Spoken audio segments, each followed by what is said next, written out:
The Detroit Lions just got huge news on multiple fronts. Let's talk about it. My name is Aaron with my buddies. We are the NFC North Guys on the daily Lions fans. NFC North content. Don't miss out. All you have to do is subscribe, hit the notification bell, and hit the like button, for goodness sakes. Let's jump right into it. And I will say off the front end, this news, mixed opinions. Mine will be pretty obvious what I believe, but let's jump into it. The Detroit Lions will be playing an international game in Munich, Germany, this upcoming season. There will also be 17 other teams, grand total of 18 teams, 9 games playing international games. At least we are not the San Francisco 49ers that have to play 2. They're playing one in Australia and one in Mexico. You got to believe that was also on their part. They don't want to play on Levi Stadium with the whole electric pulses, tearing ligaments and all that fun stuff, whether you believe that or not. Sorry, it was a joke, but it is what it is. But the question becomes on the front of this episode, do you like this or do you not? Comment below right now. I would tell you, in my opinion, I'm not a huge fan of it. One, I think the biggest reason of all, it takes away from season ticket holders. Sure, there's going to be some season ticket holders that are going to be able to afford to fly to Germany to go to that game. But I find it as a bummer in that part. I understand that the NFL, Roger Goodell, wants to be like the NBA. The NBA is much more worldwide, international, and we all know that started with Michael Jordan and company back in the day. And so what's more interesting, though, is you had a lot more countries actually playing basketball, where football, it's a little different. But I just think that when all your fans are where? In America, that's what you're going to do. But you better believe they're going to make, the NFL in general is going to make a ton of money off this game. The tickets are probably going to be exponentially more in Germany. Just like when soccer or, whatever comes here and it's a big time game, the World Cup comes here. You go look right now at how much one of those tickets cost.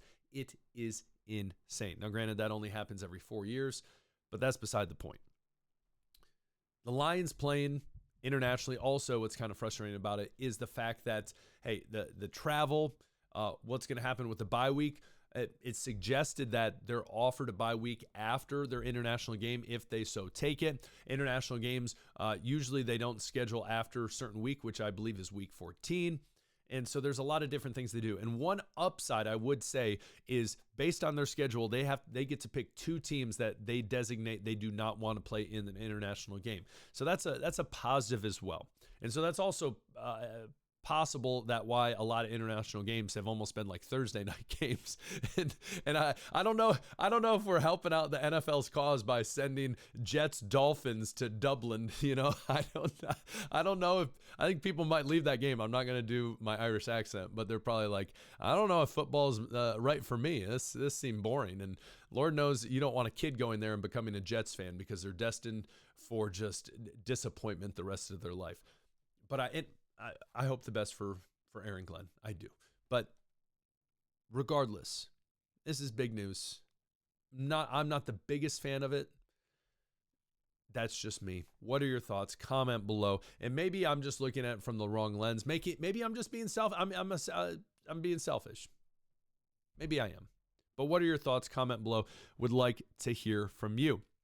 The other big news that has been dropped is the Detroit Lions hired their newest offensive assistant, Mr. Dan Skipper. You might remember Dan, one of my favorite Lions.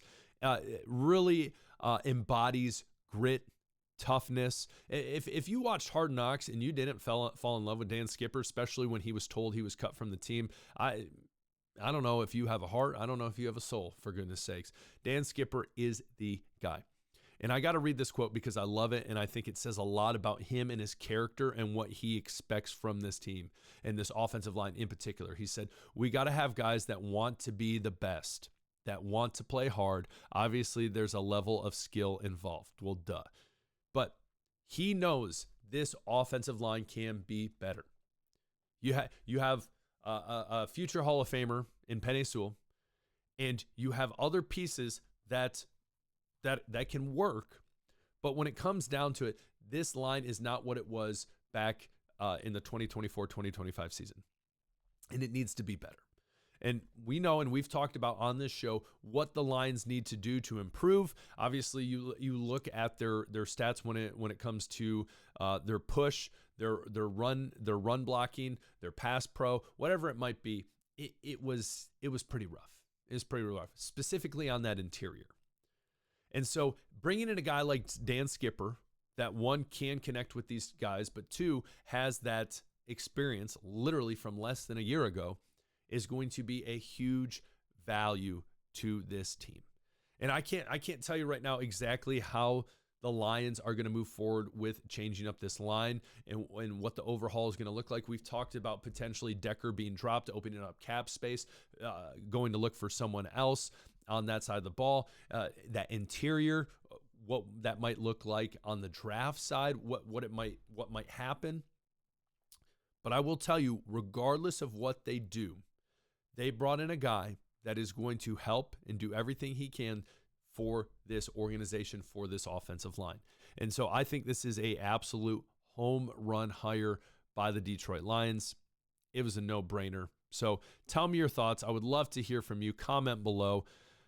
And, we got to look up this as well. Lions mock draft, just because I meant to do this earlier and I wasn't able to. And what's interesting is you see some players on here that I think are kind of surprising. Kenyon Sadiq, we understand that Petzing coming in from Arizona, he loves the tight end sets. He loves those bigger sets.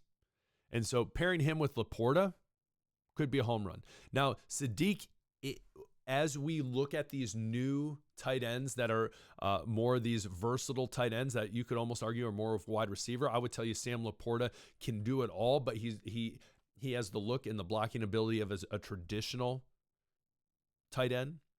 You look at Kenyon Sadiq, it's another huge weapon from Oregon.